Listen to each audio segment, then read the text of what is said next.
I'm Joyce Hornady. You might say accuracy is my business. I make bullets. You are listening to the Hornady Podcast. Thanks for joining us and enjoy the show. Hello, guys. Welcome back to the Hornady Podcast. Thanks for tuning in this week. I'm your host, Seth, and we've got another great show for you this week, and we're taking that next step into the deep dive on the study of ballistics. Now, this is going to be a departure from ballistics and focus on everybody's favorite subject, which is math and statistics and probability. Now, we'll give a much broader description of the podcast here in a minute on about what we are going to cover. But before we get there, today's experts around the table, across the table, Senior Ballistician Jayden Quinlan, and beside me, Project Engineer Miles Neville. Guys, thanks for coming on the show. You bet. Yeah. So this is a topic that we've been wanting to put out in podcast form for a while. It's one that, you know, with your guys' help, we've really embraced here at the factory, and it's changed how we produce bullets, how we produce ammo, how we set rifles up, how we ourselves set up our hunting and our competition rifles. And in the world of shooting and precision shooting specifically, there's a lot of dogma. There's a lot of things that just get propagated over and over and over and over and over again because that's what they read on the internet. And, you know, there's a lot of famous websites out there that just keep putting out same information. Someone reads it, ingests it, regurgitates it, and it just continues on. Well, you know, like I was saying, we've learned a lot on, the last couple of years in statistics and probability and how it applies to what we do as precision rifle shooters. So, for the audience out there, if you're a precision rifle shooter, if you're a reloader, if you're a hand loader, if you're setting up any rifle system for precision, accuracy, or long-range performance, then this podcast is going to be directly directed at you. Because it can help save you some time, can help save you some money. And with that, I'm going to turn it over to you guys because I am the novice here. So let's go over maybe broad level first, kind of. Yeah, we can talk a little bit about that dogma and about that kind of regurgitated information, and then let's hit some broad level definitions. What are we really looking at? Velocity, dispersion, extreme spread, standard deviation, that kind of stuff. Let's lay some groundwork before we get into it. Okay. I think one thing we need to talk about before getting into the nitty gritty of it is we're going to ruffle some feathers here. Like you said, that dogma that's been around forever, regardless of the source that it came from. Whether you read an article, you're a member of the firearms industry, that dogma is built into that as well. Whatever the source is, you have your own methods. They've worked for you as you perceive them in the past, so we're not trying to trash any of that in this. We're simply telling you what we've learned and maybe give you the ability to make better decisions moving forward. So ego, unfortunately, is always a part of this conversation because everybody wants to be right. I think, at least from my perspective, I'm not sitting here to tell people I'm right. I'm sitting here to tell people, hey, here's what we've learned. I think you guys would agree with that. I think so, yeah. Like, oh, yeah, we poked and prodded around a little bit, and this is what we found. That's kind of more the story here, not you should do it the way we do it because we say so. Right? Yeah, that's a good point. Thanks for bringing that up and addressing that right out of the gate because we're not gathered here to preach to people. Nor are we presenting this stuff as 100% you have to do it or all of your methods are wrong. The reality is, and I know we've talked about this before, we've seen what we've seen. We've done a lot of testing and recorded a lot of results, and we know what we do know, but there's a lot that we don't know. There's a lot that we haven't tested. This is just our findings that we're trying to help people with. Right. And I think a big proof to that as we get into it will be, we all four of us in the room, however many of us in this company, we all go about load development and setting up a rifle differently, but we all get to pretty much the same end result. So that should tell you something. Right. All right. So yeah, ego aside, it's always hard to stifle that, but yeah. So the topics that we're going to kind of cover is trying to assess how good something is, whether that's the consistency of muzzle velocity. These metrics that we hold of importance, group size, what's the capability of this rifle with this load? Those kind of things are what this is about.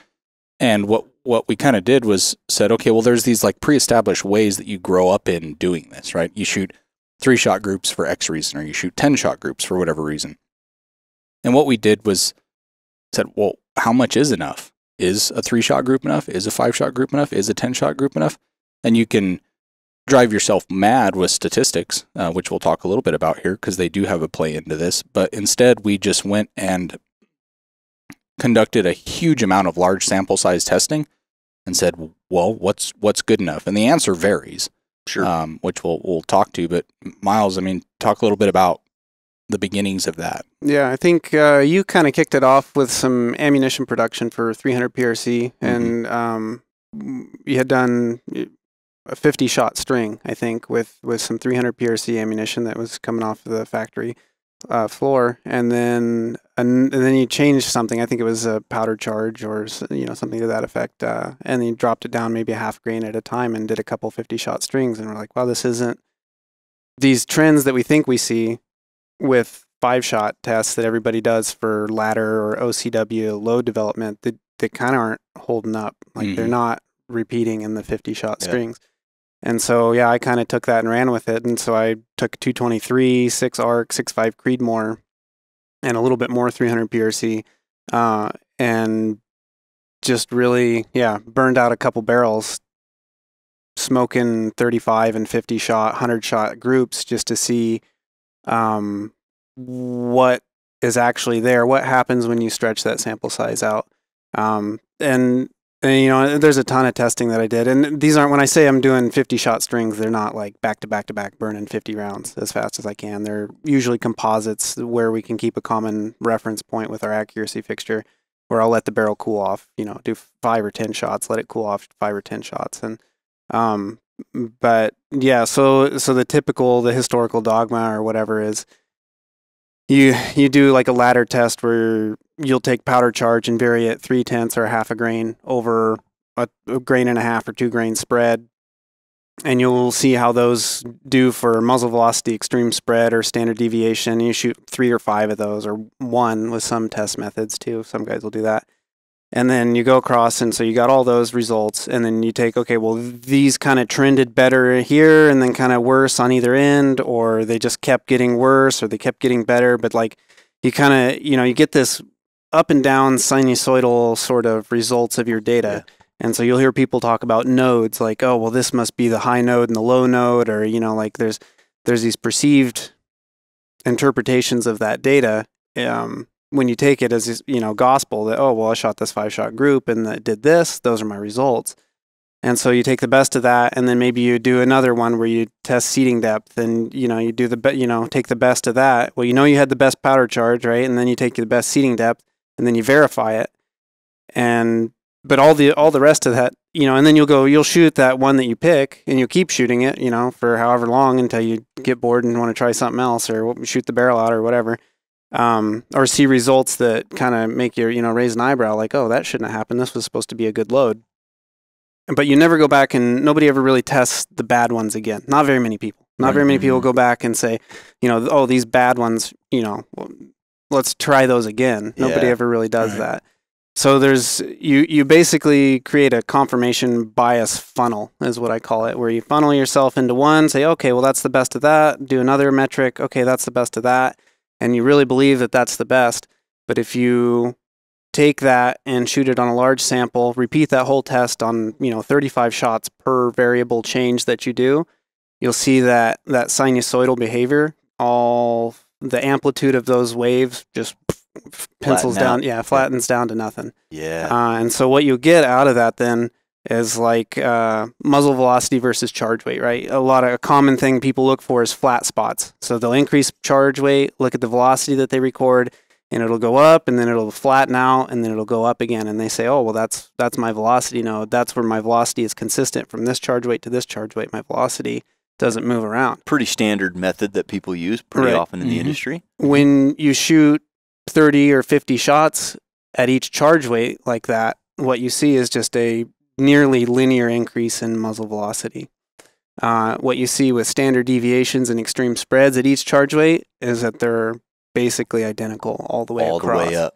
And if you were to take an average line of that muzzle velocity versus powder charge line as the average, as you increase powder charge, what your muzzle velocity increases as well, and then put an error bracket on that for your extreme spread, what that is, plus or minus, and then you shoot a bunch of, or break it down into 5-shot samples for each weight, what you'll see is those sinusoidal node behaviors that people are looking for all just dance around inside the error bars of the average line plus error bars. They just bounce around in there. And so those flat spots aren't really flat spots. It's just noisy, small sample size data. Mm-hmm. And you're getting taken for a loop because you believe in this small sample data that isn't necessarily repeatable. Yep. I think you just laid out pretty much in the world of precision rifle shooting how almost everybody, it seems, goes. Yeah, they either do the one shot looking for charge weight and velocity, or they get their charge weight for velocity, and then they tune their seating depth. And most people are doing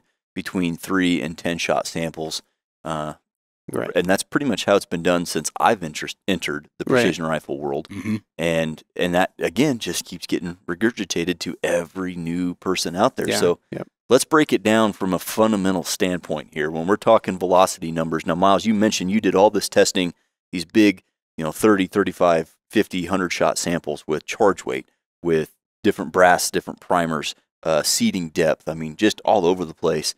So, Jayden, kicking it back over to you, when we were talking about some of those metrics, let's define some of those just so we know exactly what we're talking about, and so the listener, the viewer know what we're looking at. Sure. Quick caveat, you should be watching this one too. Yeah. As with most of the episodes that we have Miles and Jayden on, we'll do our best to make them audibly digestible. But if you can jump on YouTube, check this one out. We do have some visual aids. Yeah, of all the ones that we've made that statement, this is probably going to be the most audibly digestible if you can't go view it, but viewing it would be better. Okay. Before I go into that, though, something came up in my mind on what Miles was saying, and I don't want to lose anybody at this point in the podcast of saying, well, yeah, you guys work for an ammo company. You can go shoot 30, 50, or 100-shot groups, and it doesn't cost you anything. I'm paying for these products and they're expensive, and there's a reason why I don't shoot that many because I can't afford to. 100% valid point. We definitely understand that. And again, we're not necessarily recommending anything at all. We're going to show you all of your options from, say, a 3-shot group up to a 100-shot group. We're just going to show you what we found, and you can determine what's right for you on that cost-benefit analysis thing. And we'll talk about that in more detail a little bit later. And maybe at the end of it, when we're all done with the nitty-gritty, we just bounce around the table here and just explain how we do it now, because there's a lot of stuff we still pay for. I still buy primers. I still buy powder. I definitely don't do 35 shots of every variable for every barrel and cartridge combination that I have. There's no way. Yeah. So. Well, let's cover the most simple statistical metrics that we use, and that would be extreme spread and standard deviation. I'll go into detail on those, and then Miles, maybe I'll throw it over to you to talk about some of the stuff that some of the more advanced listeners have probably heard of. We're not going to delve way down into those because this podcast would get too long for that. Too long and this is not, we'll touch on some of the broad context of statistics and probability and that kind of stuff, but this is not a math podcast. We'll leave that stuff for someone Nobody else. wants to watch that if they don't have to. Yeah, agreed. Yeah, it's no fun. Okay, so the first one is extreme spread. This is something that most shooters have heard of regardless of their level of experience. The definition of extreme spread is the difference between the highest and lowest recorded velocities, and if you're watching, recorded is underlined for a reason. So this would be an example. We have a graph pulled up where we just have a plot of muzzle velocity versus the sample, the number of shots, right? And what we see is, just like Miles said, that kind of sinusoidal bouncing around of results, right? There's just kind of a random patterning to it. You get high shots, low shots, shots in the middle, shots in between. They're kind of just all over the place. What your extreme spread is the difference between the highest and the lowest shots that were recorded is the key point to that statement. And what that does is it tells you how bad something was. And was is underlined there because it's past tense. You recorded that data set. That's how bad it was. That doesn't necessarily mean it's going to be that way in the future moving forward. Sure. Extreme spread is not a predictive tool. It's a record tool. So that leads us into standard deviation, the next one. This one is probably a lot less understood, but it is well understood by much of the community. I mean, the knowledge here has grown a lot. But standard deviation here, we're talking about velocity. This also applies to impacts, from a dispersion standpoint, a group size standpoint, the impact of your of your projectiles. So your extreme spread would be your group size, the distance between the farthest two bullets apart. Same concept. Okay. So with the standard deviation, the definition of it in simple terms would be how spread out or close together are the velocities or the shots to the average. Now, a simpler way to think of that is how good or bad is it expected to be? Expected is underlined there because it's a predictive tool. We can use the recorded standard deviation to get an idea of what the future performance could be, if it's valid. So a lot of people have probably seen that image, the kind of standard Gaussian bell curve, right? Yep, very standard. And so if we apply some actual data to that, what the bell curve tells us that standard distribution is, from your average, if you go up one standard deviation and down one standard deviation, that should encompass 66.7 or 68% of your results will fall within those two limits. If you go up 2 standard deviations and down 2 standard deviations from the average, those limits should encompass about 95% of what's going to happen. And if you go up 3 and down 3, it's going to be about 99.7%. So call it 100, right? Yeah, pretty much everything will fall within that. Well, let's see how some real data stacks up to that. So this is a histogram or a bell curve graph of 200 velocity recordings. So pretty good sample size. Pretty good data chunk there. If we look right here in the green line at 2695, that was the average of all 200 of those shots. The standard deviation in this case of all 200 shots was 10 feet per second. So if we take 2695 and we go up to 2705 and down to 2685, how many shots of those 200 fell within those two brackets? 68% of them did. So that follows that bell curve pretty nicely. The bell curve said that 68% of our shots would fall within there, and that's exactly what happened. Perfect. If we go up 2 and down 2 standard deviations with that sample, we're up 20 foot, down 20 foot from the average. 97% of the 200 shots recorded fell within that. So the bell curve said that it would be 95%. The actual data showed 97%. And up 3, down 3, we never even hit those limits. 100% of the data was within that. So the standard deviation does work pretty well if it's valid, right, which is what we'll get to here in a second. So those are the main two we'll talk about: extreme spreads, standard deviations. Miles, maybe talk about some of the other stuff that people might hear out there, but we're not really going to dive too deep into. Yeah, I mean, and we might hit on it. You maybe have more info on this later, but standard deviation is one that gets thrown out a lot. Because, I mean, most any chronograph is going to spit out standard deviation for you. And I just want to point out that standard deviation as a predictive tool, the way it's meant to be used, only works if you have a histogram of data that represents a normal distribution. Mm-hmm. And so if you have 4 shots, your histogram probably doesn't look like a bell curve, right? Yeah. And it takes a certain minimum threshold before that really starts to develop its shape. And we'll get into that more later on, but just keep that in the back of your mind. So if you're going out and your magneto speed spits out, oh, I have an SD of 3 on 5 shots. Or even 10 shots for that matter. Cool. That might not be you might not be able to put a lot of weight into predicting that the rest of the population of all that load that you're going to shoot through that barrel is going to have that same low SD. Yeah, the small sample sizes are going to get you when it comes to the predictability of SD. Absolutely. Right. So we've based on that testing that Miles had talked about earlier, we've learned some things and some trends to the sample size that I think at this point are worth mentioning. Because you just mentioned with the standard deviation concept that if you're going to do small sample sizes, the predictive tool of standard deviation really isn't valid. Well, I think this would be a good point to get into what are those valid sample sizes. Yeah, I think if you look as a good rule of thumb for basically any statistical analysis of stuff for sampling, the minimum sample size to get fairly accurate data is generally around 30 to 35. Mm-hmm. You'll hear that as a rule of thumb across the board with a lot of different applications, whether you're polling college students on who they're going to vote for in next election, or whether it's dispersion or muzzle velocity. Yeah, a lot of things follow that normal distribution curve, and that's why they call it a normal distribution.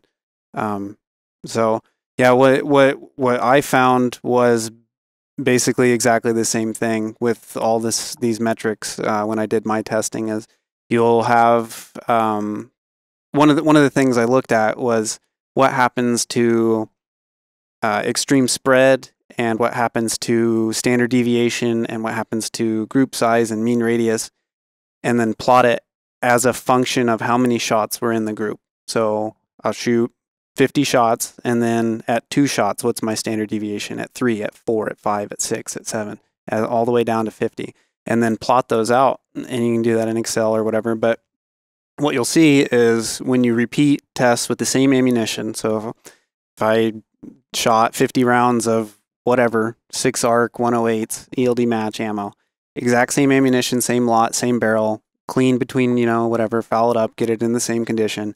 And I repeat that test 5 times. You'll see some of those tests will start with extremely good standard deviations, just random by chance. You happen to get good stuff that's right close to the average and stays close. And then they'll progressively get worse to a point and to the final basically average what it's actually going to be.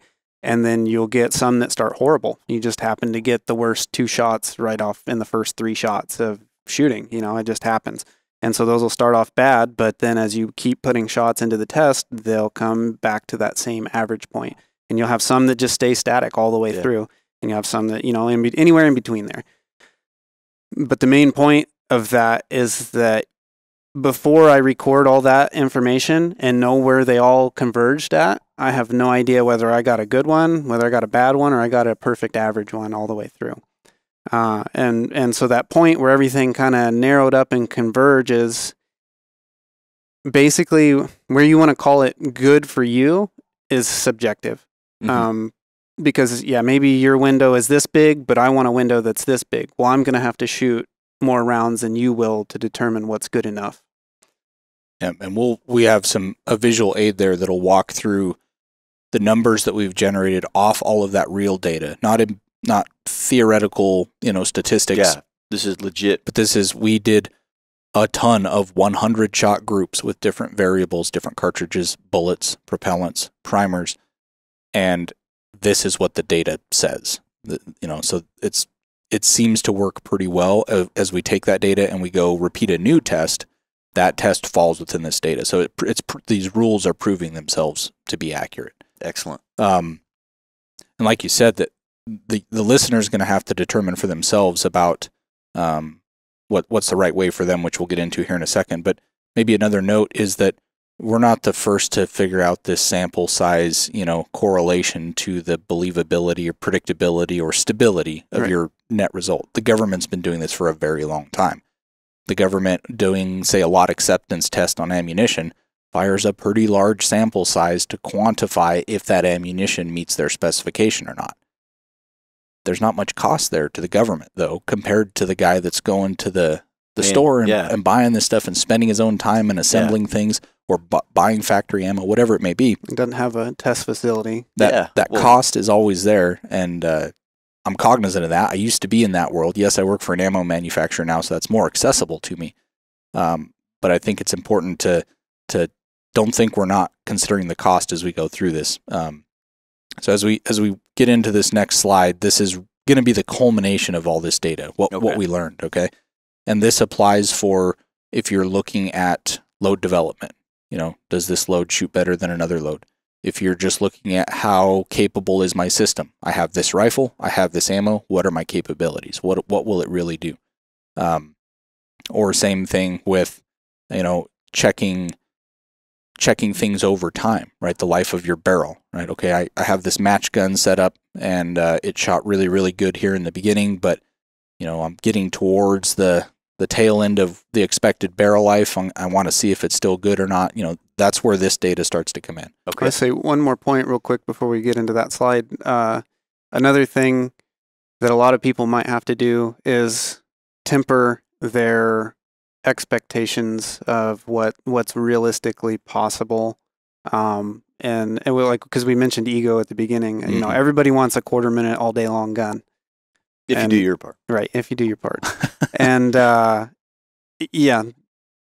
they might not exist in that that way. I mean, it depends on which angle you look at this from. Mm-hmm. But yeah.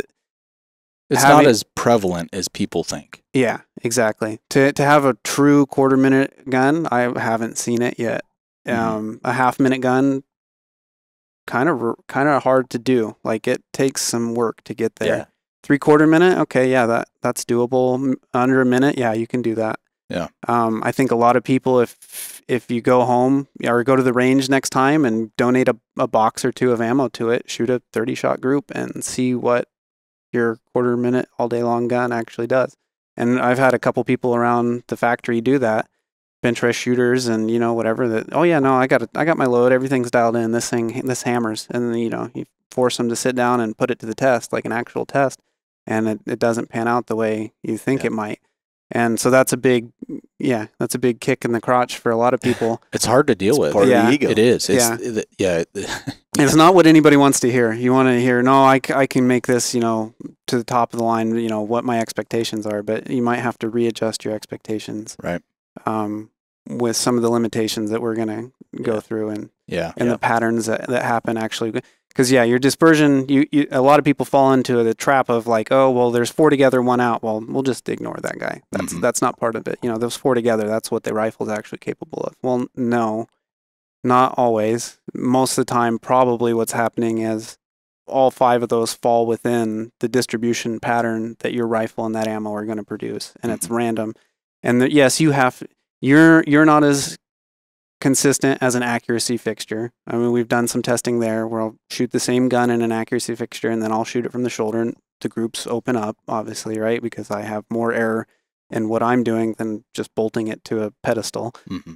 But yeah, there is still a level of dispersion that is inherent with the system, and sometimes that's just the system doing what it's doing randomly. Yeah. We should address there before we get into this slide, the concept of the flyer and whether to keep it or get rid of it. And all too often we get rid of it because of the ego. We don't want it to be that bad. And I've seen many, many times where a flyer happens and the shooter says, that was me. And I say, what was you? What happened? Right. Is usually what I get. Yeah. Breathing. Did the rear bag actively fall off, the buttstock actively fall off the side of the rear bag as you were squeezing the trigger? No.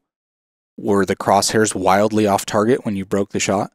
No. Have you ever had that happen? Well, yeah. So you know what it's like when it happens, and you just said that wasn't what happened. Yeah. So was it you or wasn't it you? I think you have to be very honest with yourself in making those calls. If you truly want the answer to how capable is this system or load or whatever it may be, you have to be honest across the board. And you can't go getting rid of or omitting a flyer because it's outside of your expectations if it's real. Right. Yeah. And the same thing, and I'm sure we've all been there, where you do your confirmation bias funnel, come up with your load, and then you go test it sometime later, and you shoot a couple groups, 5-shot groups, and got some good ones, and then you get one that's like, oh man, what the heck, 0.8, 0.8 minute at 100, like, I don't know, I must have goofed something up there.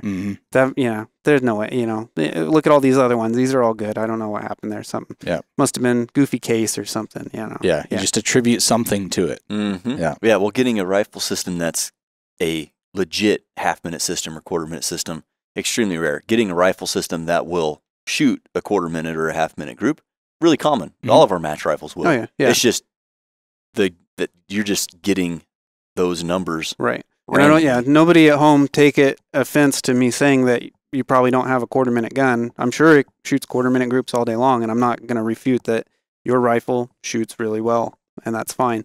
And even if you do have a quarter-minute gun and you can prove it, and it is consistently, that's great. I've not seen it yet, but that's great. You got it. But I'm not here to refute that, you have a very well-built gun, quality components, they're going to shoot very well.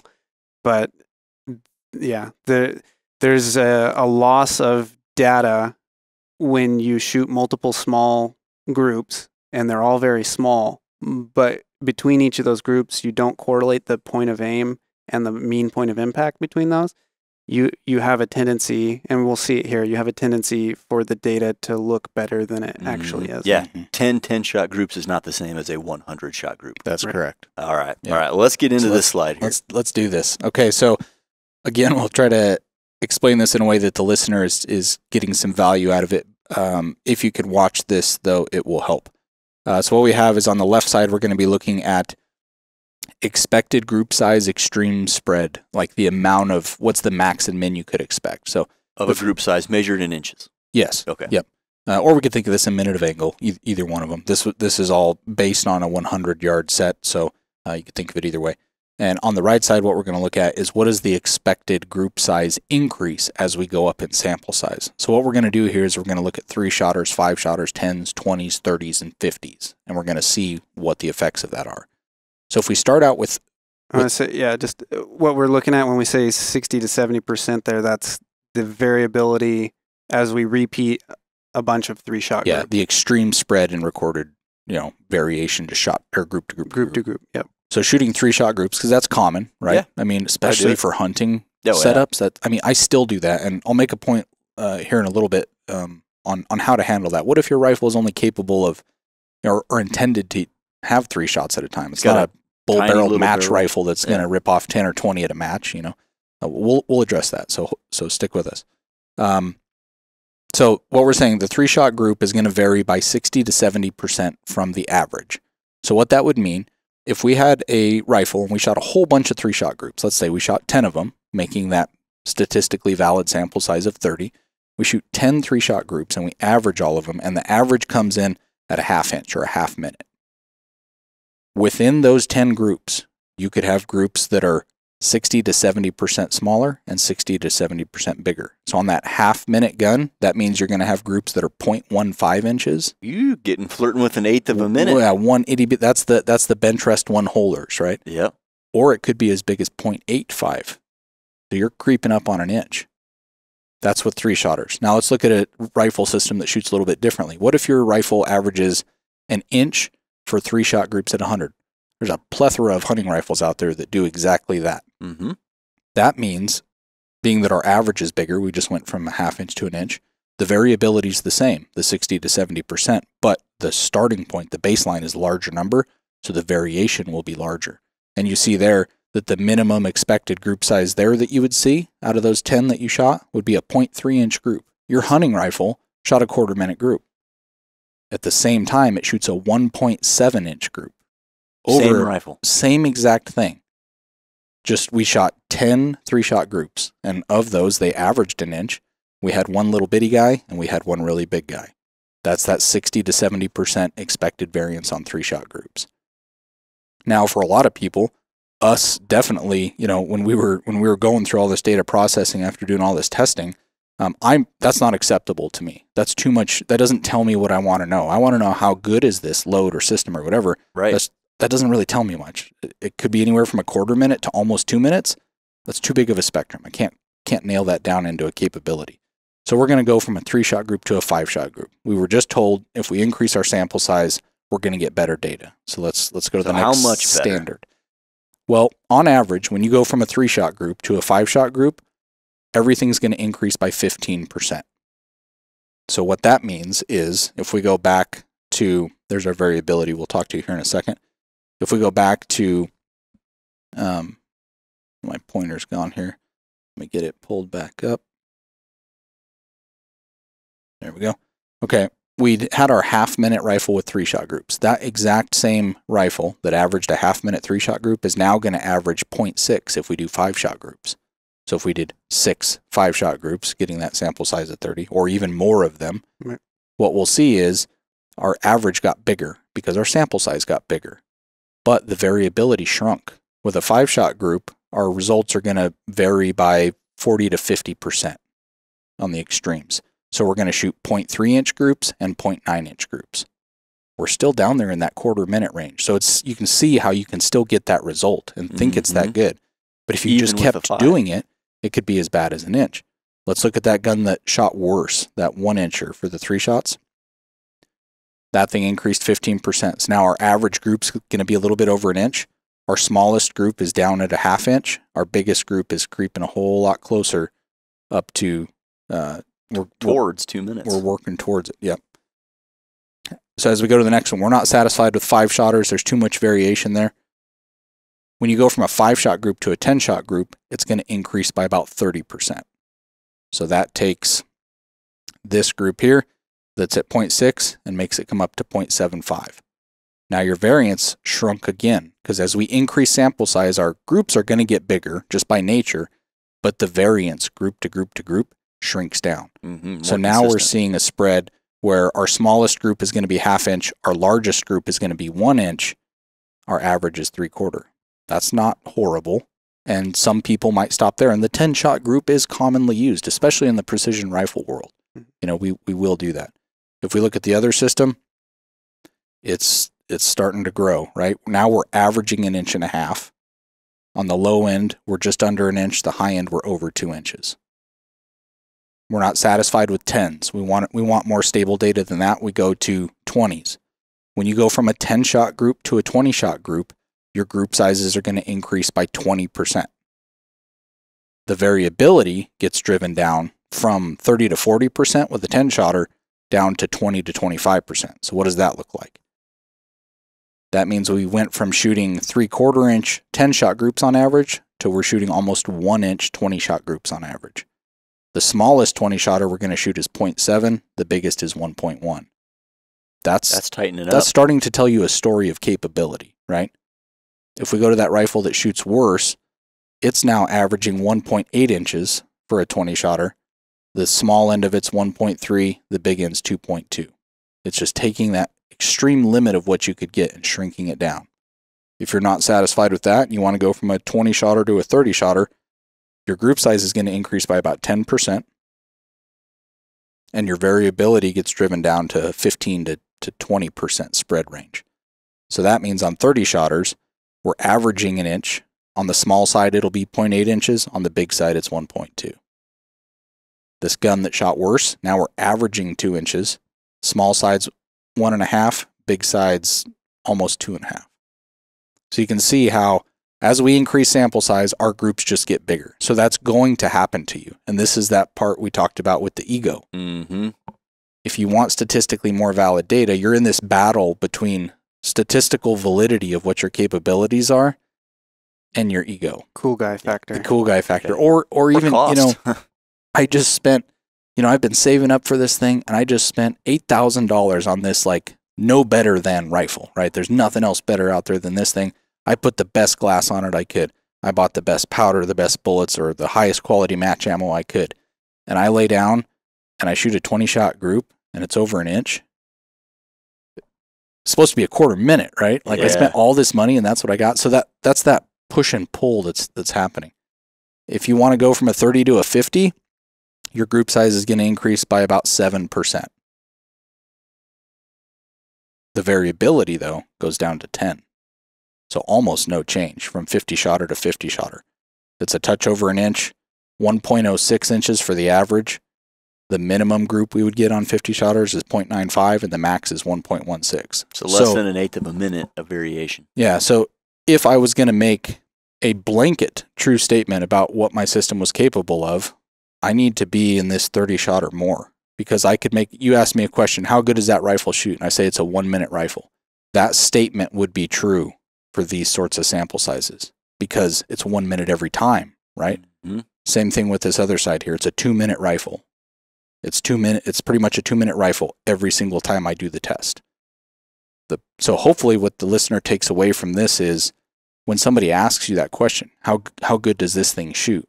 And they say 1/2 minute or 1/4 minute or 3/4 minute, your next question is for how many shots, how often? Because those are the key questions we can see from this information, right? Yeah.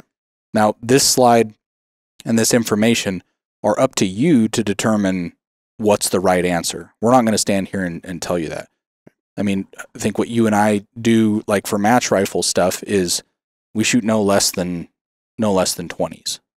Sometimes we'll do a 30 if we're really trying to hash out maybe if something's better than something else. Right. But yeah, 20 is minimum. That's a good point. So, and this is what I like to point out to people too, is you look at the 5-shot group there, you have 40 to 50% variability repeating exactly the same test. So I took exactly the same ammunition, same load, whatever you got, and I repeat that same 5-shot group over and over and over again, and I can expect 40 to 50% variability in the results of that. That's without making a change. Now, if I go in there and I bump up powder charge 0.3 of a grain each time I do that, I'm adding variation to a system that's already noisy. Mm-hmm. And then I'm interpreting the results of that and trying to glean information out of it. Which one's better than this? You know, is load A better than B, better than C? And it gets really muddy really quick. Mm-hmm. And that's the problem that you run into with that. Yeah. So looking at it from that perspective, how you approach load development, you can save yourself a lot of time. Just having the way I approach it now, I guess, is I have what I call a realistic expectation of what I want to achieve. Mm-hmm. So if I'm shooting PRS match series, right, I want a gun that's ballpark 3/4 minute for 20 or 30 shots. And if I achieve that, I stop. I don't keep fiddling around because of the cost, because of the time involved, because of everything involved to test that out. If I get a 20-shot group that's 1.5 inches at 200 yards, I'm plenty fine with that. Take it and run. Because the other thing, I guess I could get into kind of the trends of the results that I found repeating large, like ladder and OCW tests over large sample sizes. Sure. Things that people will commonly do. They'll step powder charges up 0.1, 0.3, 0.5 grains at a time. You're not going to see dramatic changes at that small of an interval.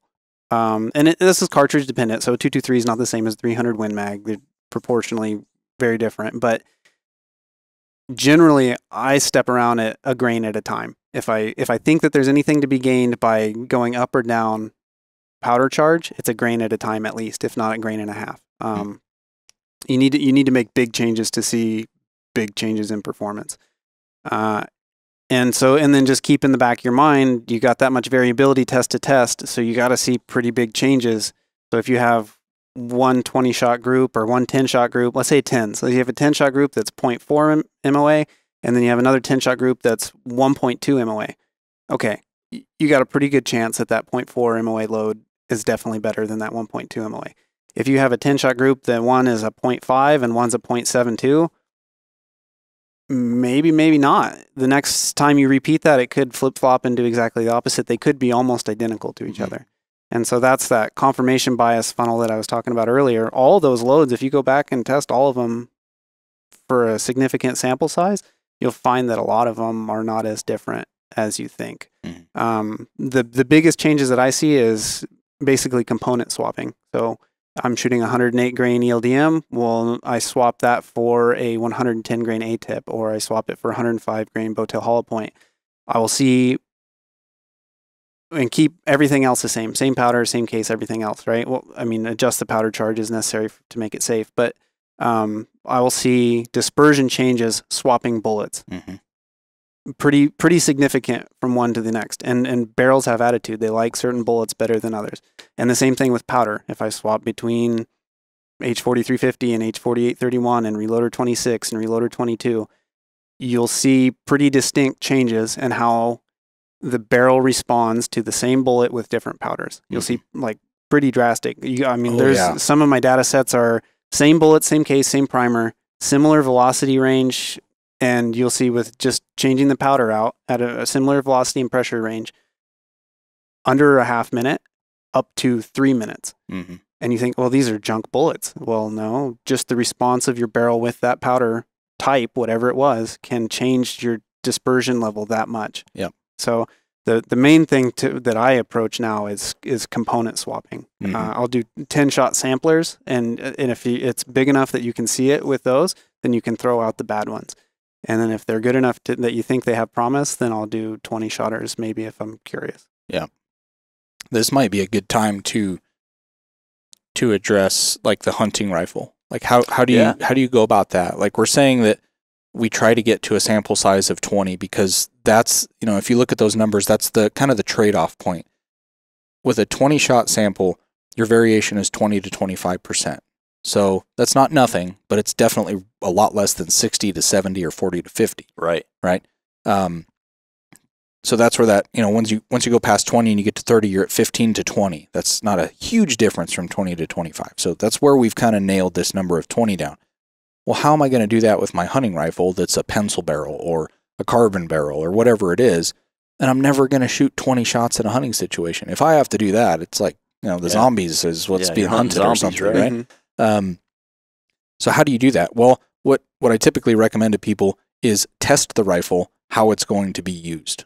Because, and same thing with the match rifles, right? The match rifles, we lay down and shoot 10 shots at a stage. That is very common in the precision rifle sports.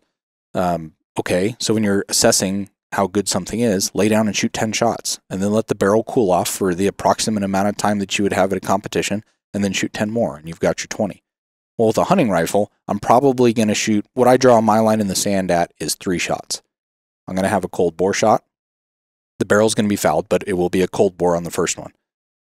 If that animal doesn't go down immediately, I'm going to put another bullet in it. And maybe if I really screwed something up, I need a 3rd shot. If I need more than 3 shots, I shouldn't be out there. So 3 shots is where I determine my number. You should determine your own based on your needs. Mm-hmm. So if I'm only going to do a 3-shot test, how do I get to the sample size of 20? I repeat that test 7 times. And then I take the conglomeration. I take each of those impacts and put them all into one that's 21 shots. Yeah, same point of impact or same point of aim. Yep. And a good one for that is dot drills. Regardless of what you're doing, the targets that are a bunch of individual dots, and you aim at each one the same every time, don't make adjustments between, and then you can measure X and Y impacts and then record all those and then put them all into one Excel sheet. That's a good way to, and then you can get a ton of information. Yeah. You can go Excel crazy with it if you want. And those that aren't, savvy with computers or Excel, I tap my foot on the ground and say, the electronic ability to get those measurements from, say, a cell phone or something is increasing, right? There's apps like Ballistic X or ones out there. We should have something coming soon for that. So, yeah. Keep your eyes out. Yeah. So that getting that data is getting easier. You don't necessarily have to go get your target with a pair of calipers and measure every single bullet hole and do all that time and math and stuff. It's worth it if that's the only method you have. But it's getting easier to gather that amount of data.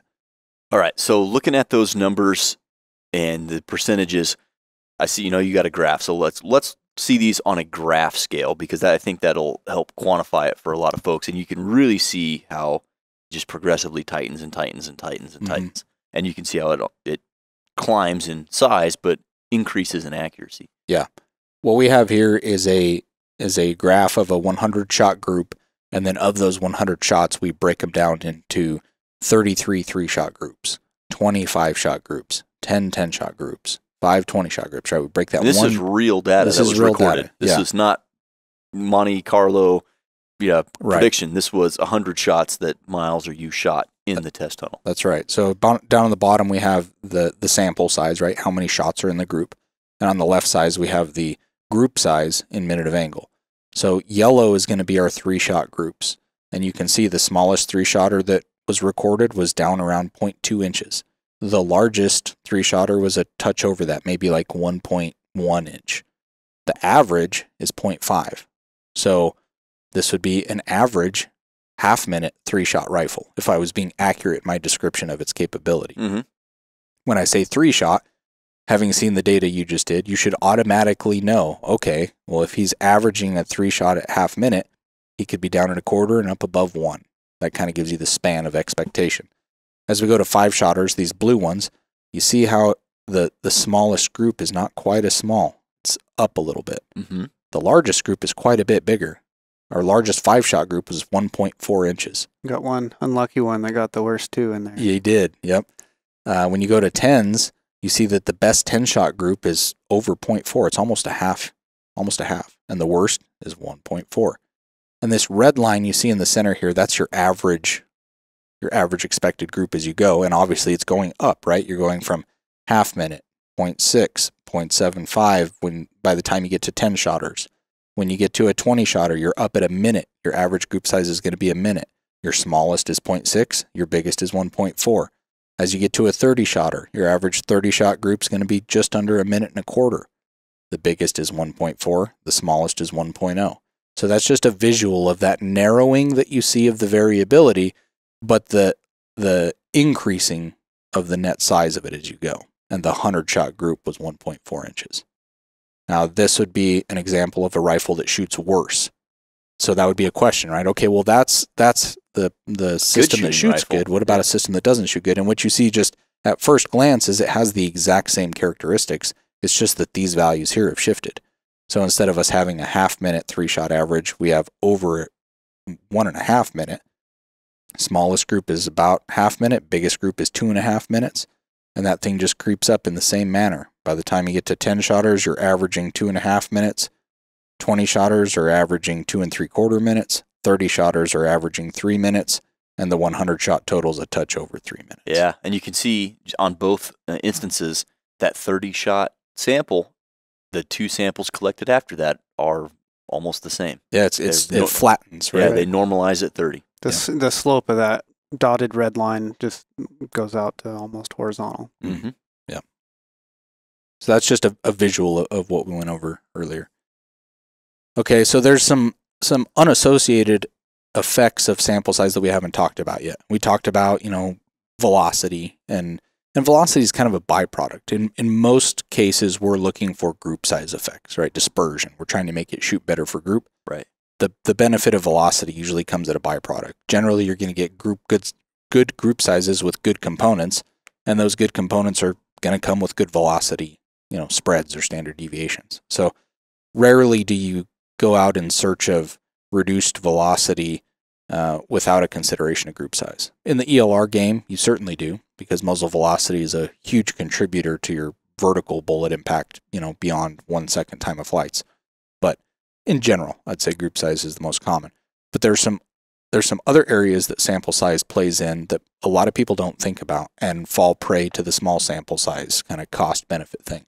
One of those is zeroing. And Miles, I know, with this information, if you want to talk about this, you did a ton of this testing. Yeah. So I think this graph has just the connecting lines between it don't really mean anything, but it's basically the mean point of impact of a collection of 3, 5, 10, and 20 shot groups.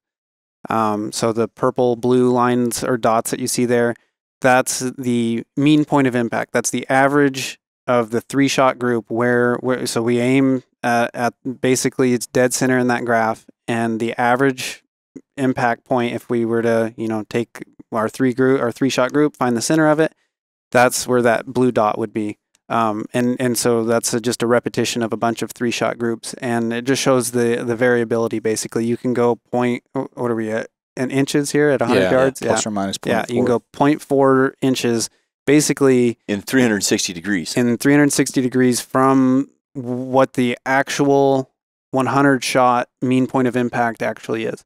So you can basically, and we have some other statistics. I don't know if they made it in this slide or not, but you can just about expect a 3-shot zero 60 to 70% of the time to be a click, whether that's a 1/4 minute or a 1/10 of a mil. You can almost expect it to be the better half of a click off of where you can expect it to be at least that far off. Yeah. Wow. So if you're 2/3 using of the time 3-shot group to zero your rifle, you're doing yourself a pretty bad disservice, because you could be 0.4 inches off in any direction. And and to clarify, that's with this rifle and this ammunition. It's gonna vary.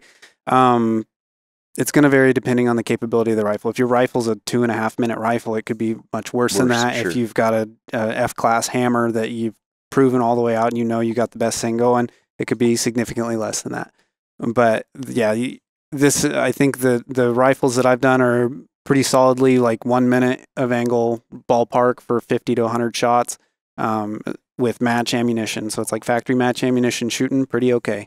And yeah, even with such a thing, you can still expect to be as much as a click or almost 2 clicks off with a 3-shot zero.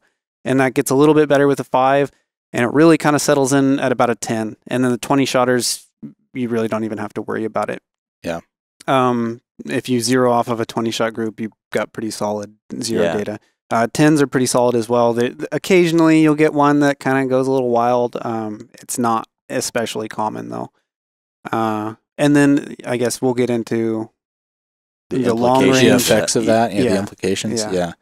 But we see this at almost every match we go to, especially if they have that that one stage that has the playing card that's a spade, Oh, yeah. and you got to shoot as close to the crosshairs as you can. I'm sure some listeners will have done that. And I don't know how many times I've seen guys lay down to do that, and they touch that round off, and they are unglued about how far from where they aimed that bullet impacted. Like how much zero pulling error their hair out. Oh, man. Digging into their kestrel like they... Yeah, showing up to the next RO, like, can I re-zero real quick before I shoot this? You know, it's a horrible situation. Yeah. The reality was, there's a zero impact wandering. It wanders. Yeah, your sample size is small. It's variable, just like that stuff we went through. But it's not just your group size. It's not just the velocities produced. It's also the stability of your mean point of impact, which is your zero. That's what that is. And where that location is from your point of aim. That same sinusoidal white noise that we were getting with velocity is just applied in a radial manner for your zero. Yeah. So yeah, that certainly does have implications, though. Yeah. So one question people might have is, okay, well, what about that circumstance with the hunting rifle where you're only doing 3 shots at a time? Well, I do the same thing, those 3 shots at a time, but then I go in, like I said, and I put all 21 shots into one. I based my zero off of the mean point of impact of all of those 21 shots, not just one of those three shots. If you're going to combine multiple small sample sets, correlate point of aim on all of those sets. So that if I'm aiming here on this target and here on this target and here on this target, here on this target, my groups are here, here, here, here, we'll correlate all those points of aim and get one big ball of impacts. Yeah. If you just take mean radius or group size alone, that's that trend that we saw in the previous graph where it looks better than the large sample set data sets, basically because you can cheat it because you're not correlating point of aim and it just has a natural tendency to look better than it is. Yeah. So the cost of small sample sizes creeps into your zero as well. It also affects drag. So the podcasts that we've been doing here the past couple weeks and months, we've really talked a lot about bullet drag and how ballistic solvers, depending on the type you use, can spit out a number that's not exactly representative of what your bullet is producing as you fire it. Right. And so there's different methods to go and account for that, whether it's truing BC, we went through all the, ball of wax or ball of snakes that comes with that method. But also on the Fordoff method with the axial form factor. So what you're doing in using those systems is trying to make an assessment or a statement that your drag is different from the drag the program is using by X amount. Well, this sample size thing plays into that as well, because the method you're using to determine that is a point of impact downrange. You're shooting a target beyond, half a second time of flight at 400 yards or beyond, and you're making a claim that I'm hitting high or low based on shooting a target. Well, you need to do a large enough sample size that that's valid. Fortunately, with the Fordoff method, you're allowed to do that at distances that are short enough that you can kind of truncate that large sample size necessity a little bit. The necessity of the sample size when assessing drag differences grows as a function of range or time of flight. So if your program forces you to do drag corrections or calibrations or truing or whatever the name is, if it forces you to do that at really long distances, that means you need to increase your sample size to have valid results. Yeah, otherwise because the farther you go time distance-wise from the muzzle, the more variables are playing into why a bullet goes where it goes. So the more variables that play into a system, the larger your sample size needs to be to quantify that system. Yeah. Isolate one from the other. Exactly. Yeah. Yeah. So I guess to play into that, earlier we could see it, but the worse dispersion pattern is, the more sample size data you need to nail it down to the same resolution. That's right. So you'll see it with if you go back and look at those slides, we had that 2 minute or 2.4 minute of gun, and we had the 1 minute of angle gun. The variability between those, even percentage wise, is similar, but actual value wise is larger with the worst dispersion. And that dispersion grows as you shoot down range. And so then, more sample size is really kind of necessary to really peg down, okay, is this am I actually hitting 0.2 mils low, or is that just the lucky 5 that went averaged low, and then I got, 4 down here, 1 here, that same old 4 and 1 out, well, that must have been a flyer and I'm actually hitting low. Well, no, you might be dead on target, and if you keep shooting, that cloud will grow right around the center. That's right. Okay, so we talked about the effects on zero. It's kind of an unassociated thing or something that people don't think about. There's a overall cost to playing the small sample size game. And we're going to walk through kind of an example of that, especially the long range or precision shooters that are listening. I think this will resonate with. Sure. But the cost of small sample sizes. So we take our rifle and our load, we lay down, we shoot a 5-shot zero. Okay. And at the same time, we record a muzzle velocity. So what we have here is just a representation of a point of aim, the red reticle. We have 5 shots that show up. That little red and green X represents the mean point of impact. So the difference between the mean point of impact and the point of aim would be the error in zero. In this case, we can see that's very small, right? The mean point of impact is almost on top of the point of aim. We would consider that rifle to be zeroed, and onward we'd go to shoot our match or whatever we were doing. When we shot those 5 shots, we got a muzzle velocity. Well, this is, the different 5-shot muzzle velocity average results from a whole bunch of different tests. Well, when you only do one 5-shot recording, you're just randomly picking one of these. You don't know which one you get, kind of like Miles was saying. So we have a zero that we think is here. We put in a muzzle velocity of 2890 because that's the one we got when we shot 5 shots, and off we go. So when we did our zeroing and our velocity measurement, we fired 5 rounds, right? Every time you pull the trigger, there's a cost associated with it. There's a cost of components, the projectile, the powder, the primer. There's a cost to barrel life. Every time you pull the trigger, you're subtracting 1 from whatever that barrel life is. There's also the cost of your time. Yeah. Are you a reloader or hand loader? How much time did you spend developing the load? Yeah. Do you have a wife and kids at home? Yeah. How much time did you spend loading the ammunition itself? Did you purchase it from a store? All of this has a cost to it, right? So right now we're at 5 shots in, and all we've gotten done is we've zeroed it and we got our velocities. But we did both of those at the same time, so we're saving money. So then we're gonna run this system out and just confirm. We got a match coming up or a hunt coming up, so we're just gonna confirm our stuff. So we go out to 400 yards, we shoot 3 shots, and it's close enough. We're shooting a steel plate. We're pretty much hitting the center of it. We're happy with where it's at. We're at 8 rounds fired now. So then we go to 600. At 600, we're impacting a little bit low on some of them, but not enough to stop what we're doing and start over. It's like, enough for me to keep going. Well, at 600 yards, let's say you shot 5 shots there. Because it was a little bit low, you shot a couple more shots to make sure it wasn't doing anything crazy. You're up to 13 shots fired now. Then you go out to 800. At 800, you're still impacting a little bit low. It's a little bit more than it was at 600, but not necessarily enough to stop yet. And because it was a little bit more, you shot a couple more. So you shot rounds 14 through 20. You shot 6 shots at 800. You're up to 20 rounds fired. You go out to 1,000. By the time you get to 1,000, you're averaging at least 1/10 to maybe 2/10 of a mil low.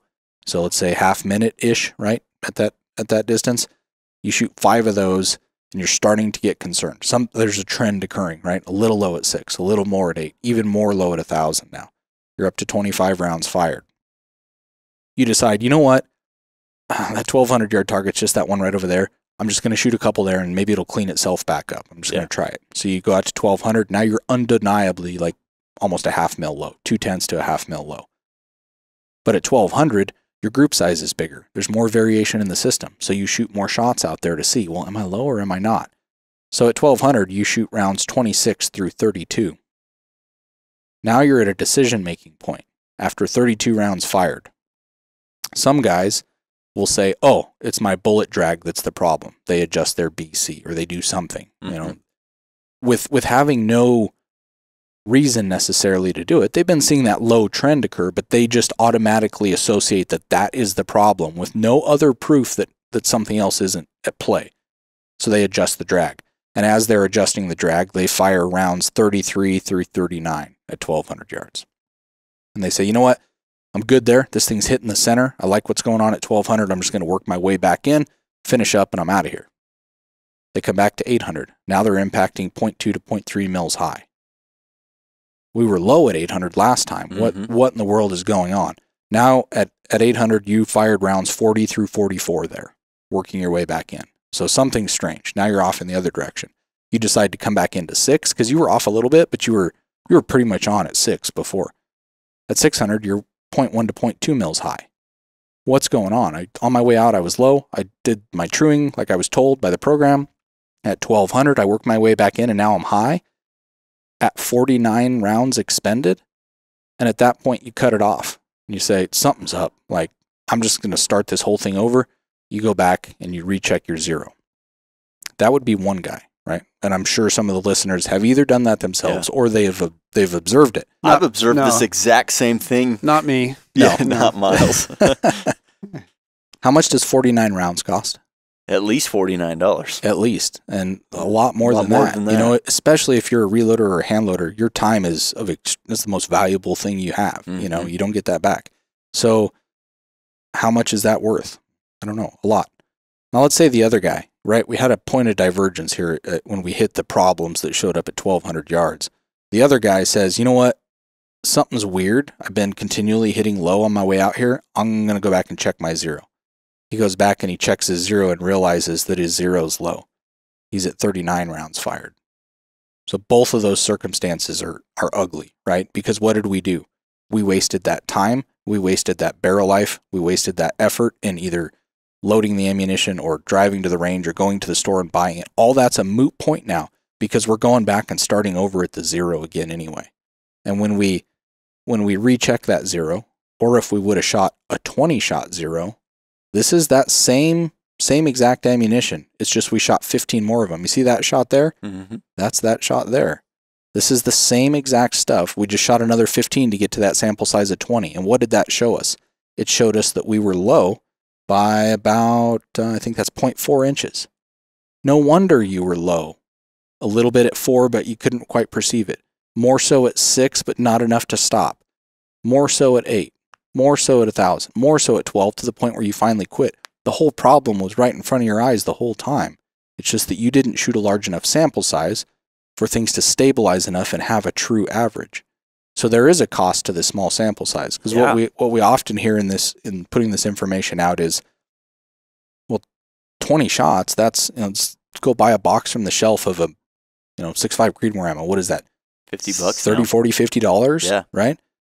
You want me to lay down with my $8,000 rifle and burn $40 or $50 at 100 yards?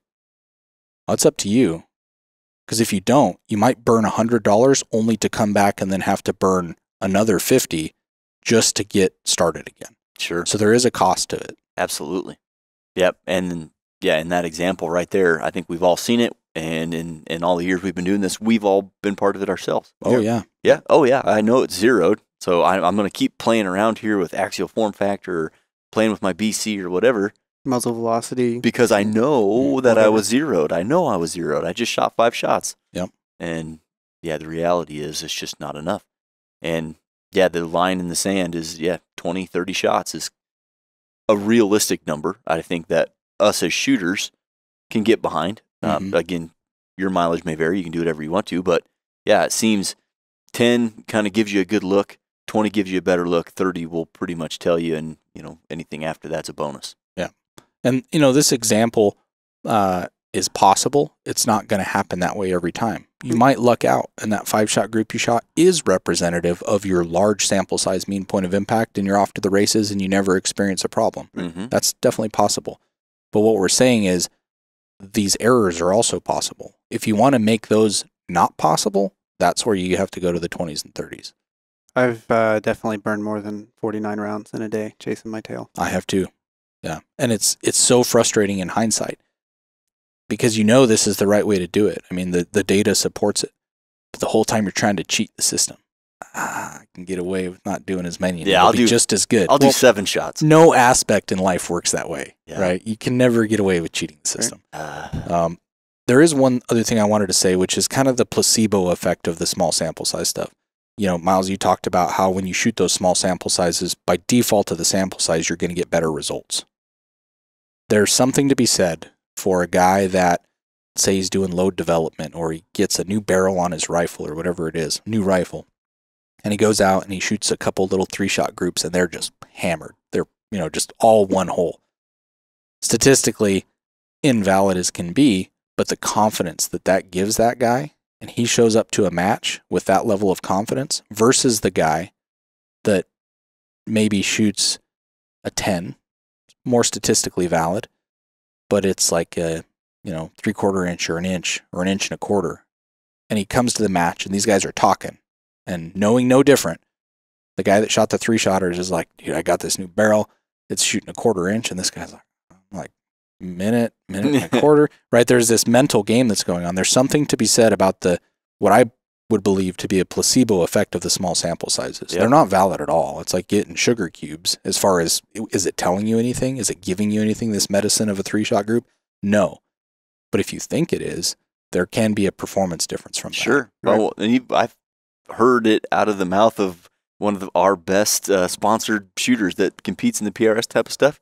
He doesn't want to hear about this. He just wants to assume that his gun shoots, every bullet goes exactly where the crosshairs are pointed every single time, and move on with his life, and he doesn't want to know. He doesn't want to see behind the curtain because of the confidence that he has, knowing that he's got the best of all components, the best bullets, and he's shooting laser beams. Yeah, yep. But he's out there winning national level matches. He is. Right. So that proof's in the pudding. Yeah, and it can go the other way too. Even if you know, oh, okay, well, this is the cloud of dispersion pattern that I've got, and it's this big, and a round misses the target inside that cloud, what you perceive to be that cloud, well, was that the wind or was that just dispersion? And it can lead to a little mind game you have with yourself, and it can go either way. Wheels can fall off. Right, where you don't make a change because that's just the dispersion. Well, actually the next one falls in exactly the same spot and it was wind, and then you're yeah, there's nothing worse than missing a couple tenths off the left side of the target, making that correction,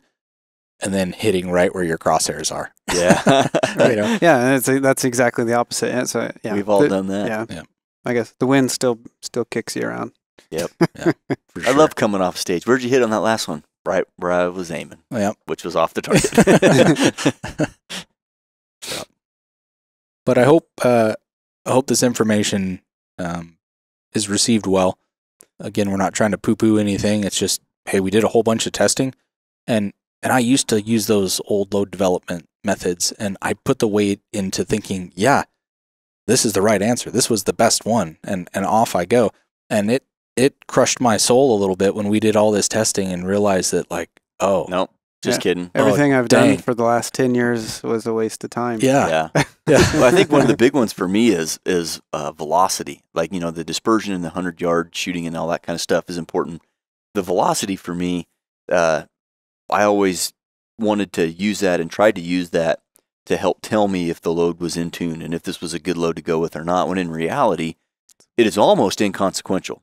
It's an artifact. If you have, 1,000 rounds of barrel life in a 6 Creedmoor, and you've got an extreme spread of whatever the max, if you shot the same load, you could have an extreme spread of really, really, really good or really, really, really poor, and it's the exact same quality of ammo, and the load's going to shoot the exact same. It's just whatever snippet in time you recorded. And so, I record as many muzzle velocities as I can to put into the calculator, but I really don't use them for load development at all because they are seemingly useless as it turns out. Yeah. And one more plug I got for this subject. Back on the group size stuff that we did, if you look at all the group size stuff, there's still like a little bit of noise. There's even less noise if you're able to use mean radius. Oh yeah, that's true. Group size is kind of like the extreme spread of dispersion, in so much as no matter how many rounds you shoot, you're only ever measuring 2 of them, the worst 2 that you've got. Whereas mean radius kind of gives weight to every shot that's part of the group, and it definitely helps out. Well, similar to like standard deviation, it can help you as a predictive tool as well. Right. Yep. How good is it capable of shooting in the future? Yeah, and you can take mean radius, and then you can take the standard deviation of your mean radii and use that as a predictive tool as well if you want to get really deep in the weeds on like hit probability and stuff like that. Yeah, and that may or may not be a separate podcast in and of itself, but like you were just talking about, if you're going to shoot the 20 or 30 or 50 shot sample, if you hear this podcast and you're like, okay, you know what? Everything I've done has worked for me up till now, and I've won matches and I've done this, that, and the other thing, but I'll try it. Just, okay, whatever. I'll go out there and shoot 50 shots. using that mean radius measurement method versus just your group size can tell a lot of things and help you decide one load over the other load. Right. Because you're looking at, again, not just your two worst shots on paper, but every single shot and where it falls in relation to your point of aim. It cleans up that data quite a bit. Then it takes a little bit, it depends on, it takes a lot of the noise out the more samples you put into it. Yeah. Mean radius, another way to think of it is your average miss distance. Because what it does is it takes the distance of each shot from the center and averages all of them. So what do you get with that? It's the average distance from the center the shots hit or missed by, right? Because you didn't hit the center. So you could think of mean radius as what is my average miss distance? And from that, you could start to glean some capability or probability, right? If my mean radius is a half minute, my average miss is going to be a half minute from my point of aim. I'm going to hit a 1 minute target probably half the time. It's kind of what you can use that for. Got it. Yeah. And most of those, you could do it in Excel. You could do it in Ballistic X. There's calculators that are out there to do it for you. Yeah. One day we'll likely have one that'll do that for you as well. Yeah. But that's a good point to bring up, that group mean radius, just trying to make things more statistically significant. Yeah. I got one more thing on the small sample size stuff. If you're doing load development and cost is holding you back from doing really large sample sizes up front, a small sample size group, 3 shots or 5 shots, it can tell you how bad something is, but it can't tell you how good something is if you're going to continue shooting beyond that. If that 3-shot group you just shot that was a quarter minute is the last group your rifle is ever going to shoot, it's a quarter minute. But if you're going to keep shooting that rifle with the variability that exists in those small sample sizes, it's going to get worse, right? So, but it can tell you how bad something is. Your first 3 rounds out of the gate on load development might be 2.5 inches. And if your threshold for what you're trying to do is 1 inch, you can pitch that one right then, right? So it can tell you how bad something is, but it can't tell you how good something is. Well, real quick now, before we wrap this up, I want to hear what you guys do. Well, we'll say match rifles, because that's, people that are doing this on large scale are generally shooting either match rifles or, varmint rifles, or they're in the precision rifle game, even if they're not competitive. So you guys, you get a brand new rifle, or you get a rifle, you get it broke in, let's say, you got 100 rounds on it, and it's going to be for a PRS match. What do you guys do for load development now? You don't have to tell us how you used to do it, but what do you do right now? I seat the bullets 25 to 35 thousandths off the lands and forget my seating die is adjustable. And then I will try 10-shot groups with 3 or 4 different powders that are applicable for the cartridge. And those are just kind of feelers. And like Jayden was saying, if any of those are horrible, then I pitch them. If they all look good, then I'll go back and shoot those as 20s and take the best looking one out of that. Yeah. That's all you do. That's it. What are you looking for as acceptable accuracy and dispersion from your system at close range when you're doing that in development? the ballpark, a 3/4 minute for a 20-shotter. If it's better than that, sometimes they're better. Sometimes they maybe flirt a little worse than that, 0.8, something like that. But yeah, definitely under a minute. And if it doesn't make it, then I'll try a different bullet. And if it doesn't do that, I'll find a different barrel. I've seen him do it. Yeah. Jayden, similar story for you? Similar. What I do is first I figure out what bullets do the job I want to do. So if it's match shooting, that's a certain style of bullet. If it's hunting, that's a different style of bullet. So pick the bullets that would do the job that I want them to do. You have to define the job first, right? How far are you going to be shooting?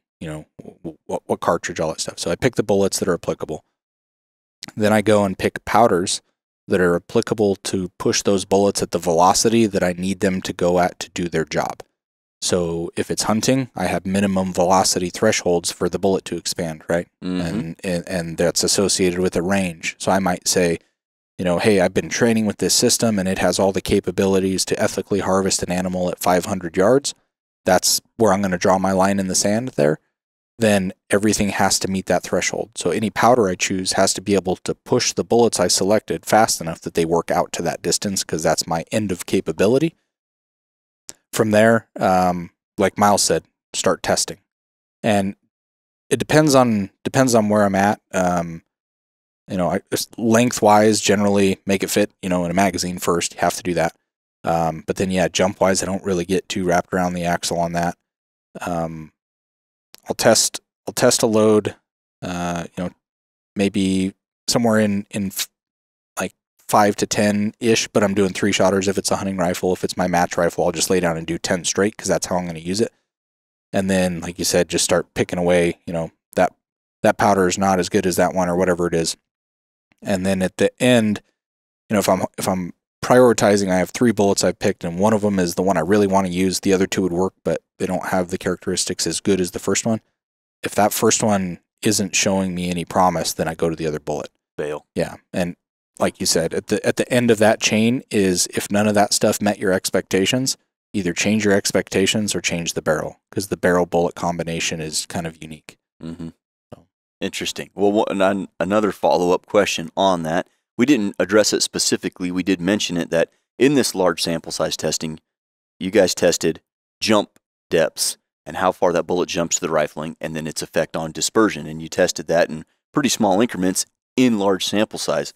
Miles, do you have any, again, I'm not trying to preach this to our listeners as gospel, but from the data you collected, what can you tell us about it? In the cartridges that I used, so 6 ARC and 6.5 Creedmoor, with Hornady 108 grain ELDM, 110 ATIP, 140 grain ELDM, and 135 ATIP. It made a difference. It was small enough that that's my attitude, what I talked about earlier, where I basically jump them 25, 30 thou and forget that the seating die is adjustable. How small if you recall data, how small or how large of increment did you have to go before you saw the change? 15 thou at a time, maybe. You might see it 10 to 15 thou at a time. Okay. And then for meaningful change, 25 to 50? Yeah, I mean, like I said, I question to even say that there was a difference. I almost, if I was to repeat that, I don't know that it would turn, if the results would turn out the same way. They were pretty dang close. I just did a 100 thou jump change last week with a 6.5 Swede and a 6.5 Creedmoor with 3 different R&D bullets. Put them all 3 through both barrels, 20 shotters apiece, with multiple different powders. And the 100,000ths difference in jump that I gave them had really no effect. Wow. And the powders were widely different in their performance, but the jump was nothing remarkable, definitely eclipsed by the change in powder. Yeah. Change in powder, change in bullet, those are the 2 biggest things. Change in primer may mess with velocity, may mess with accuracy, but it's not huge. Seating depth is not as big as most people think, I think, but I don't want to say that all inclusively because certain cartridges, chambers, and bullet designs, designs and chamber and throat dimensions. Yeah, I mean, that could go all over the way. As soon as I say, "Oh, this is how it is," somebody will have some example that'll prove me wrong. Well, for our stuff, if you're shooting our bullets with our ogive profiles and you're shooting a good, properly dimensioned, quote unquote, match grade chamber, like a Sammy Spec Creedmoor ARC or any of the other popular match cartridges out there. I'm not scared to jump them 120,000. No. Yeah. I think there's not as much validity to that as we have thought over time. Yeah. I mean, I think that would be an accurate statement. Is there circumstances where it would make a massive change in performance? Probably. Yeah. Almost certainly, right? Somewhere out there is a combination of variables where it would benefit from that. But on average, it being the primary method to get better dispersion, it's not what I would look to. Yeah. Wouldn't burn effort there. Not a ton anyways. Maybe explore it, check it out for yourself. I mean, do your own like I said, this is far from all inclusive. This is what I've done. It's a lot, but it's not everything. Yeah, that's a good way to put it. And I think a good way to end the podcast is it is a lot. It was a lot of testing. It's a lot of data. It's not everything. And again, we're not trying to force this on anybody. This is just some real world data that can alleviate problems for people. Yeah. Just like ForDoff is a service for people to use that can give them a better solution to use the product. This kind of testing here and giving guys out there that information can help them better use our product. Because at the end of the day, we want to make great stuff. We want you to hit what you're aiming at. Yeah. And stuff like this can help you do it. So with that, gentlemen, I appreciate you guys taking the time to break that down to my level. And I'm going to encourage the listeners out there, if you have questions, we know you do. I've got them, for gosh sake. Send them in to us, podcast@hornady.com, or drop them in at the comments. And, whether it's me or Preston or one of you two or somebody else, we will get an answer for you for all those questions that we didn't address here or that you want some more information on. Because again, this is going to ruffle a few feathers for sure. At the end of the day, if you don't like it, don't do it. And if you do, or if you want to test it for yourself, please do. And we're going to keep testing. That's one thing I can guarantee all the listeners is you guys aren't done. We kind of talked about the testing in past tense. This is ongoing. This is something that once we started doing, we're only doing more of, and we're going to continue to do more of it into the future because it makes our products better. So with that, anything else before we wrap this one up? Just hope this was palatable. I know it's not. I don't know. There'll be some sticklers that'll want us to get into confidence intervals and all this other statistic stuff. And this is not the podcast for that. And if you guys hung around till the end, tip of the hat to you. That you did. Yeah. Because this is a little more dense than what we normally cover. Yep. But guys, thanks again. Everybody else out there, I hope you enjoyed this one. I know there's a lot of information. I know it's somewhat against the grain, but factual data is data, and we want to present that to you in the best way that we can. We hope you enjoyed it. We'll catch you on the next one.